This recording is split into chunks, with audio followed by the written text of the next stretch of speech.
Hello friends, আজকের এই ভিডিওতে আমরা সুলতানি আমল থেকে কিছু গুরুত্বপূর্ণ প্রশ্নোত্তর নিয়ে আলোচনা করব। আরবরা কত খ্রিস্টাব্দে সিন্ধু জয় করে? অ্যান্সার অপশান এ 712 খ্রিস্টাব্দে।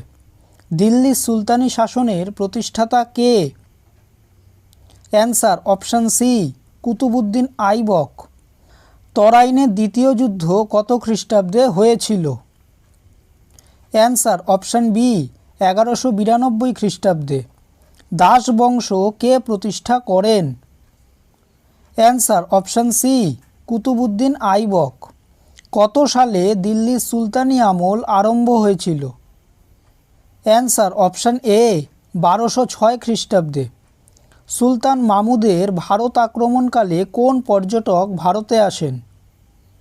Answer option D Al Biruni. Lakh Bakhsh উপাধিটি কে গ্রহণ করেছিলেন? Answer option C Qutbuddin Aibak. Tarikh-i Sindh গ্রন্থটি কার লেখা? Answer option A Mir Mohammad Masum. প্রথম তরাইনের যুদ্ধে কে পরাজিত হন? Answer option C Mohammad Ghori. Qutbuddin আইবকের ঠিক পরে এবং ইলতুৎমিশের ঠিক আগে কে দিল্লির সিংহাসনে বসেন? অ্যান্সার অপশান বি আরাম শাহ। তরাইনের দ্বিতীয় যুদ্ধে কে পরাজিত হন? Answer option C Prithviraj Chauhan. দিল্লির প্রথম মহিলা শাসক কে ছিলেন? Answer option D Razia Sultana. ইলতুৎমিশের মৃত্যুর পর কে দিল্লির সিংহাসনে বসেন? Answer option B Ruknuddin. Razia Sultana কত বছর রাজত্ব করেছিলেন? অ্যান্সার অপশান বি 4 বছর। খলজি বংশের প্রতিষ্ঠাতা কে?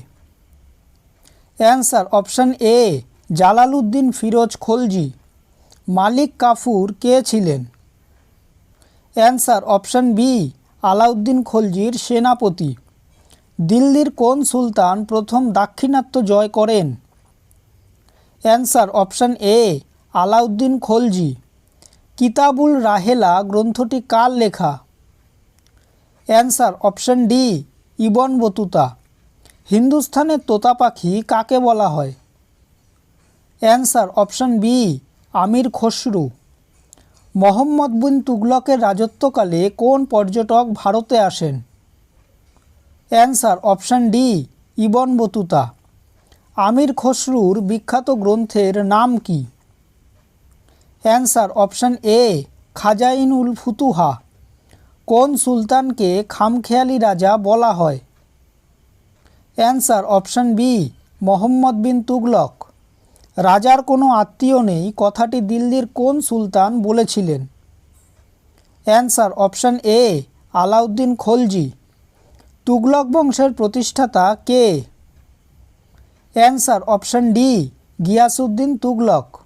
কোন সুলতানের সময় তৈমুর লং ভারত আক্রমণ করেন? Answer option A Nasiruddin Mahmud Shah. ভিডিওটি যদি ভালো লেগে থাকে তাহলে ভিডিওটিকে অবশ্যই লাইক করবে, চ্যানেলটিকে সাবস্ক্রাইব করবে আর তোমাদের মতামতটি অবশ্যই কমেন্ট করে জানাবে। ধন্যবাদ।